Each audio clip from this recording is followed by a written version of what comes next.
Everyone, आज हम discuss करने वाले हैं डिविडेंड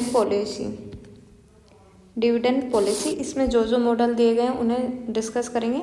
आज हम वेल्टन मॉडल पढ़ेंगे जो कि एक रिलेवेंट थ्योरी है। ओके, तो अपने कॉन्सेप्ट को शुरू करने से पहले मैं आपसे कहना चाहूँगी, please like share and subscribe my channel. और अगर आपको वीडियो अच्छी लगे तो अच्छे अच्छे कमेंट भी करना।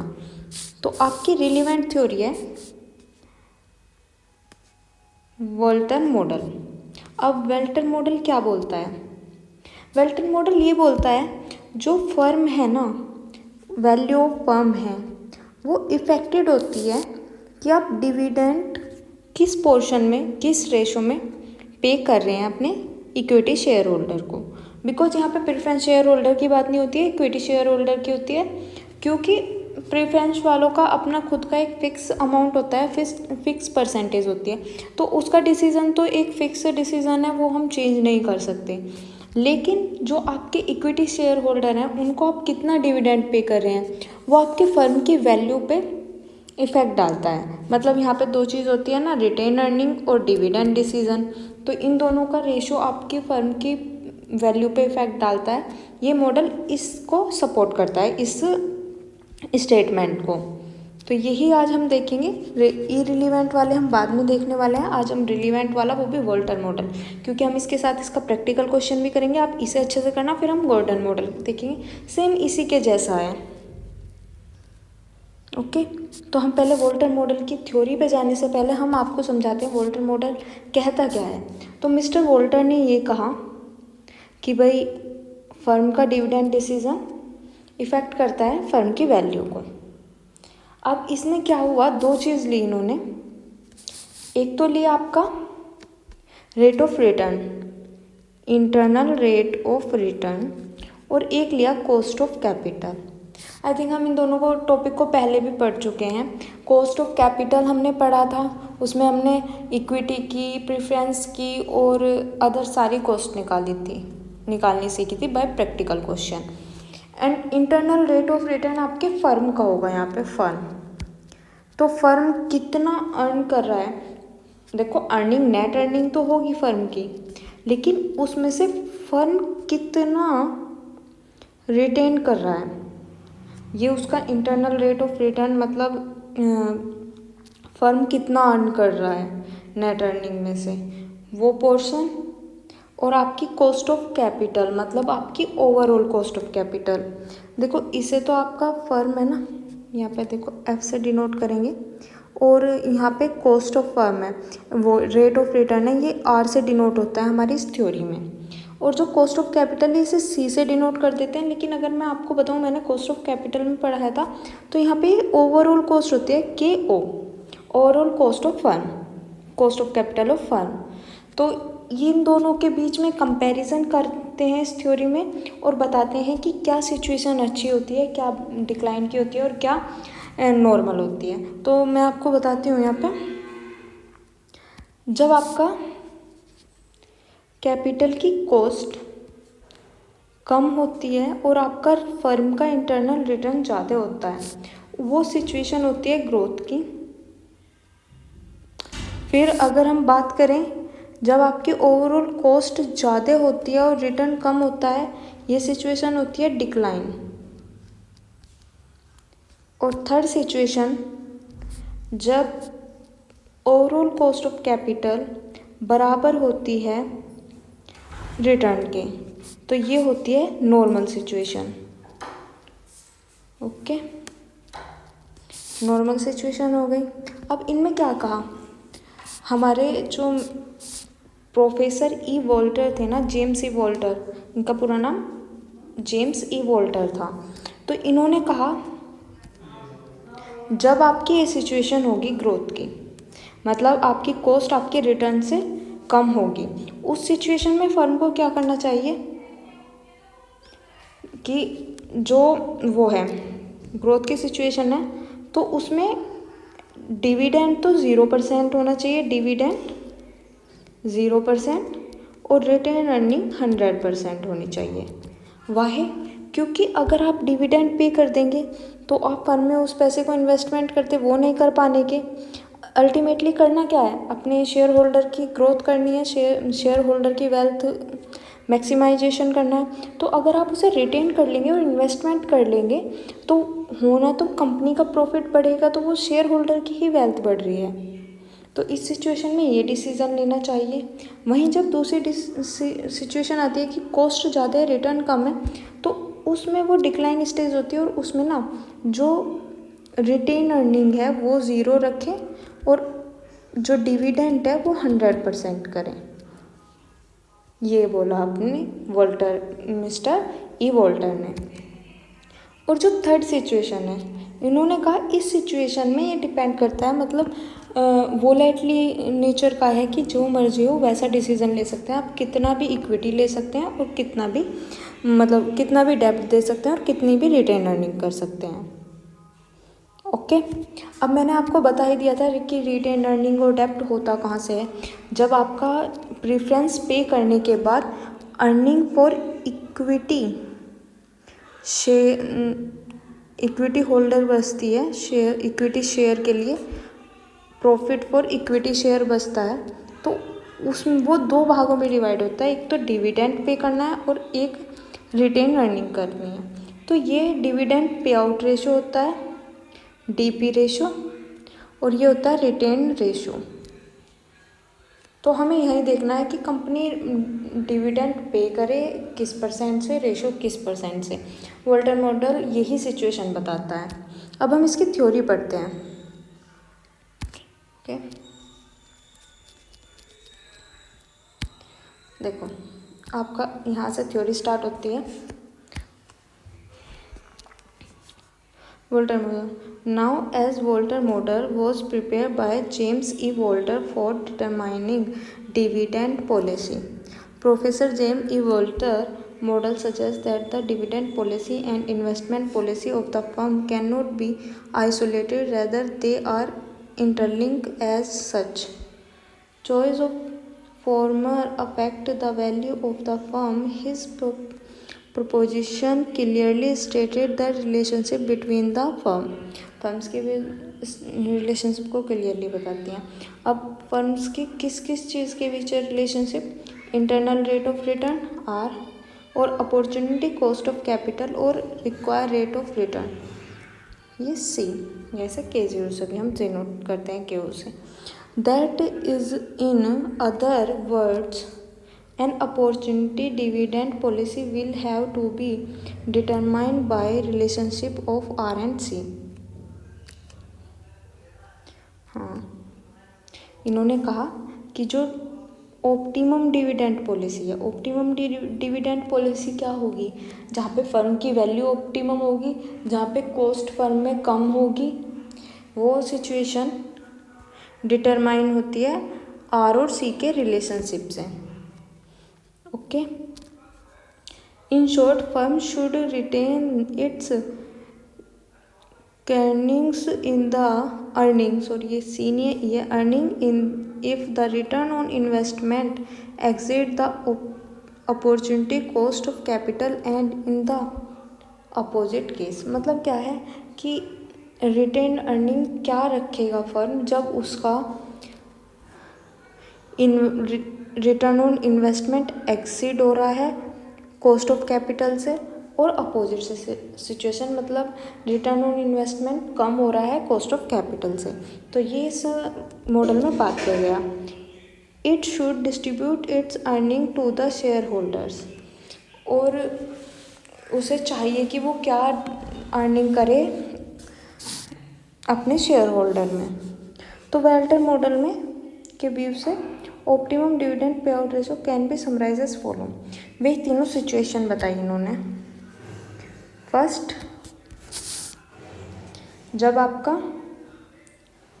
आर क्या होगा, सी से ज़्यादा होगा। सेकंड, जब आर सी से कम होगा, normal r is equal to सी।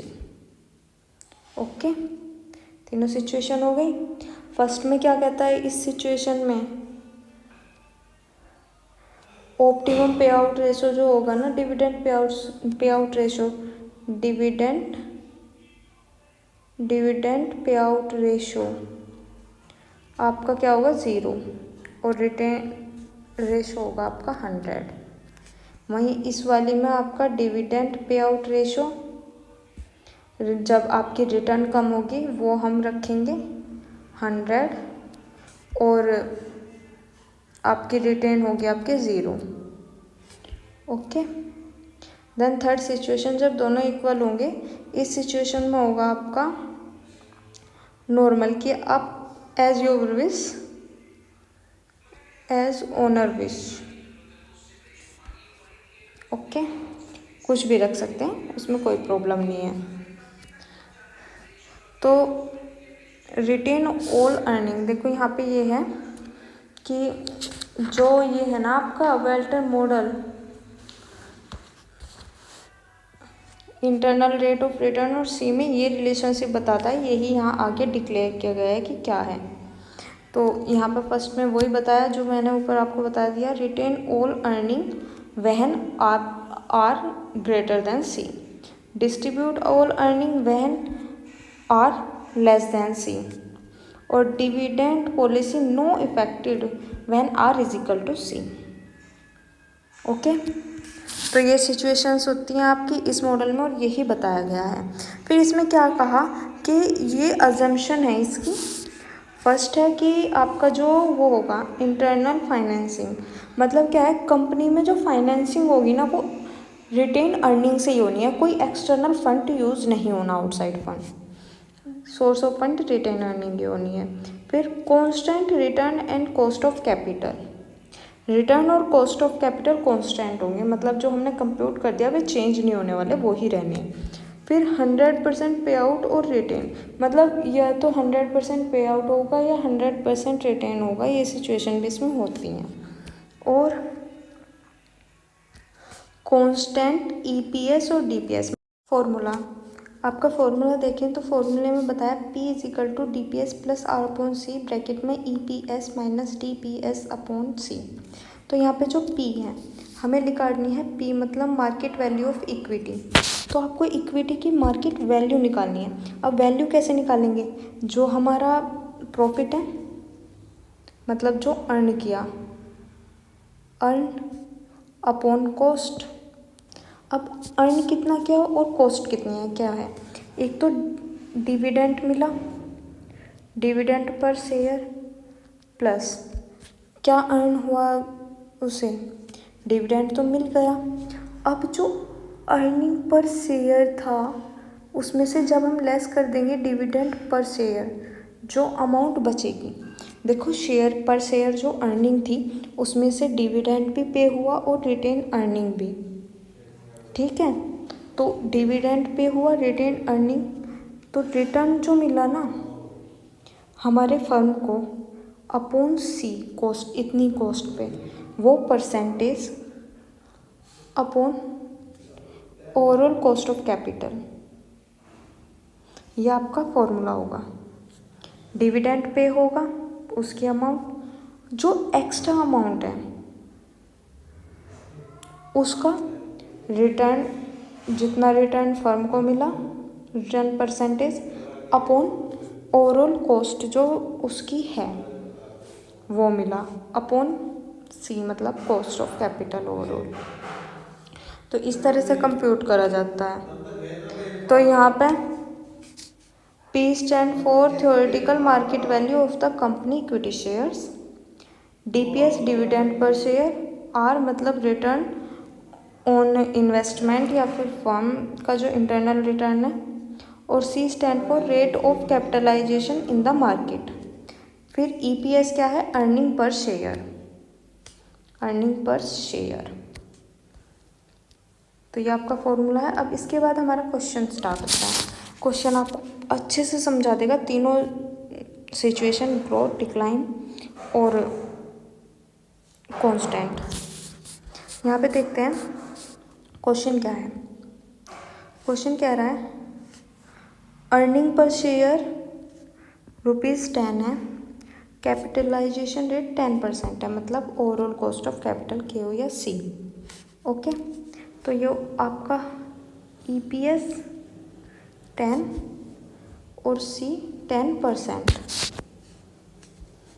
तो यहाँ पे अल्टरनेटिव्स हैं before the management regarding dividend, मतलब डिविडेंड कितना कर रहे हैं पे। पहला तो जीरो पे आउट रेशो, दूसरा 25% पे आउट रेशो, तीसरा 50%, फिर 75, फिर 100। तो ये सिचुएशन है, इनमें हमें अलग अलग में कंप्यूट करना है अपना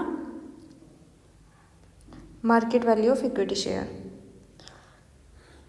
ओके, तो यहाँ पे दे रखा है आपका above circumstances Walter model formula alternative you can consider the best if retained earning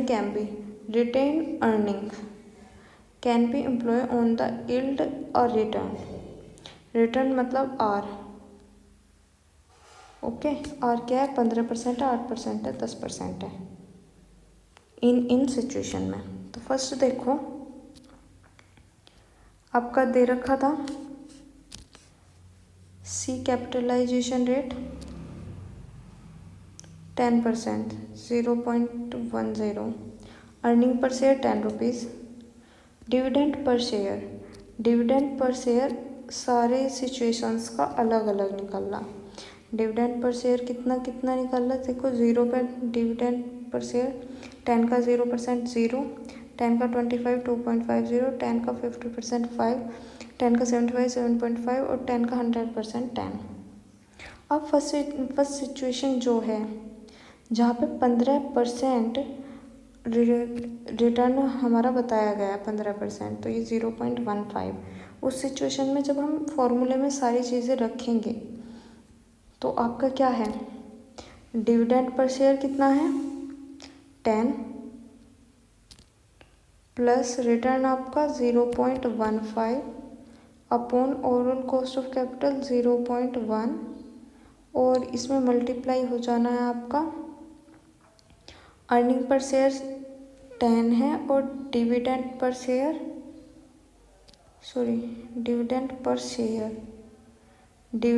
share पहले में 0 था, गलत हो गया थोड़ा सा। यहाँ पे हमने निकाला था जो फर्स्ट सिचुएशन में डिविडेंड पर शेयर 0 था और आपका अर्निंग पर शेयर 10 था। तो earning per share 10 minus 0 dividend per share, और इसके अपॉन में आपकी ओवरऑल कॉस्ट कितनी है 0.10। कैलकुलेट करेंगे, देखो ये रहा आपको यहाँ पर भी same 0 dividend per share, return 0.15 मतलब 15% और ओवरऑल कॉस्ट 0.10 मतलब 10% और EPS minus dividend per share upon में ओवरऑल कॉस्ट ऑफ कैपिटल मतलब 0.10। कैलकुलेट करने के बाद 150 आ जाएगा रुपीज़ आपकी शेयर की मार्केट वैल्यू, नोट उसे टोटल अर्न कितना हुआ है उसकी मार्केट वैल्यू। सेकंड, जब 25% होगा तो यहाँ पे आपका डिविडेंड 2.5 कर देंगे और एज इट इज़ करना है, 10 में से 2.50 लेस कर देंगे और आपका आंसर आ जाना है 137.50। और चीज़ सेम रहनी है, बस आपका डिविडेंड का रेशो चेंज हो रहा है और रिटर्न चेंज हो रहा है। अभी रिटर्न 15% पे ही हम चारों सिचुएशन देखेंगे, फिर आपका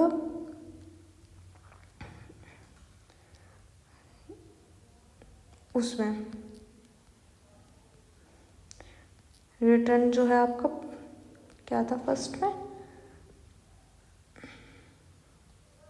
15%।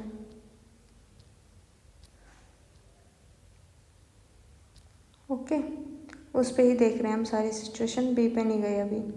देन आपका 25% डिविडेंड रेशो हम ये वाले ले रहे हैं जो आपके ये हैं 5 सिचुएशन, लेकिन उन तीनों में से भी हमने 15% वाले लिया है जो रिटर्न के रेट हैं।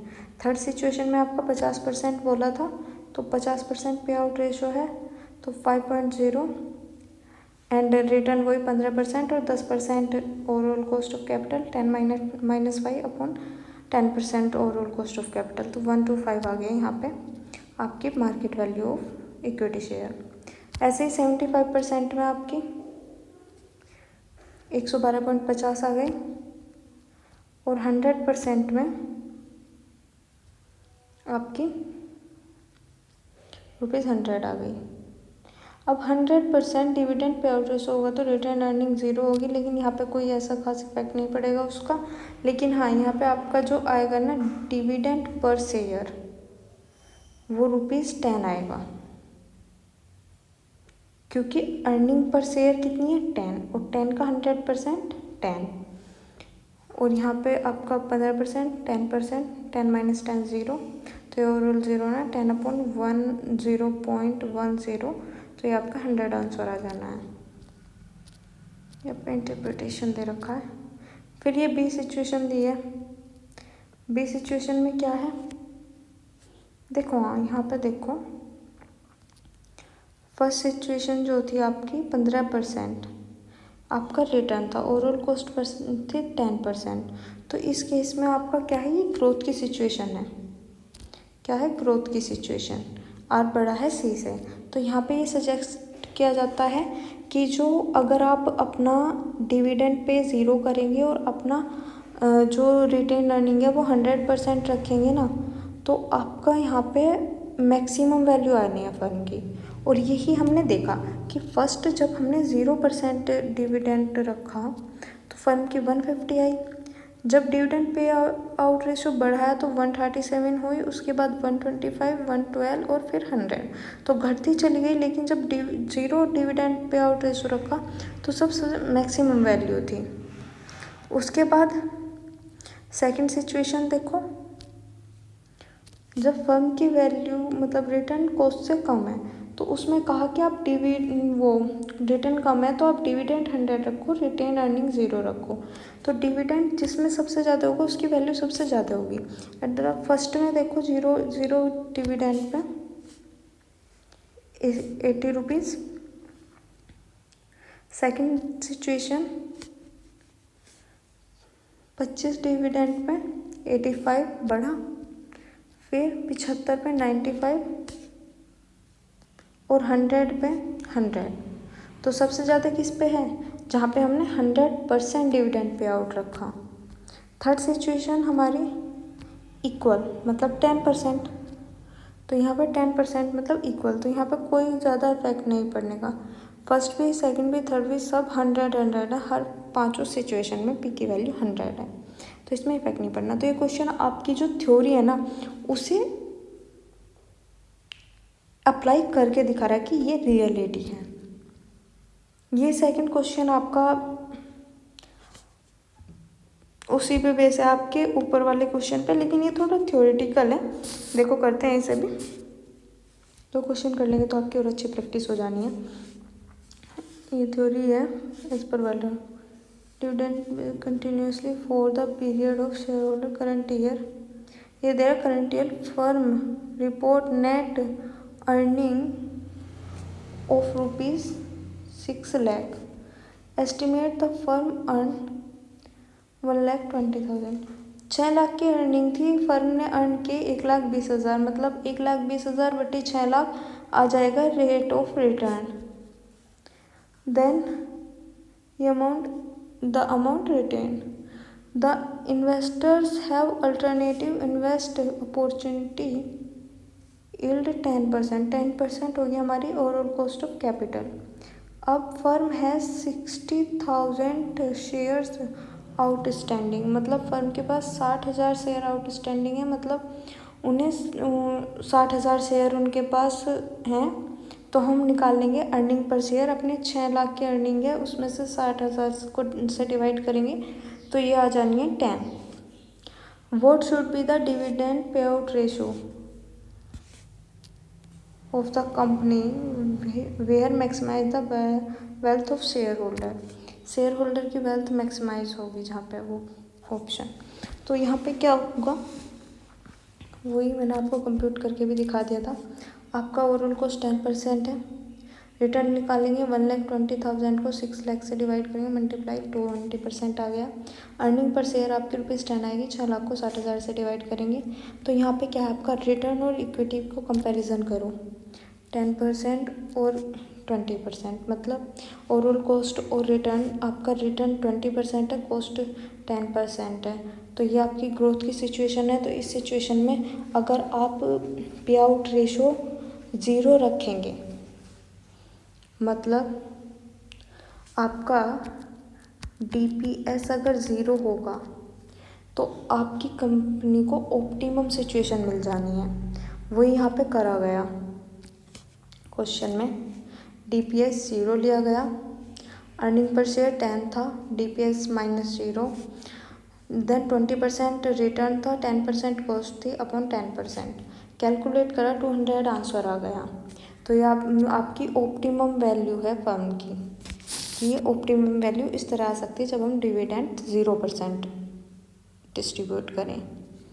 ओके, तो फाइनली हमने 2 न्यूमेरिकल क्वेश्चन कर लिया, अपना कॉन्सेप्ट समझ लिया। आई होप आपको अच्छे से समझ में आया होगा। और बच्चा, अगर आपको समझ में आया तो please like share and subscribe my channel. Thank you so much.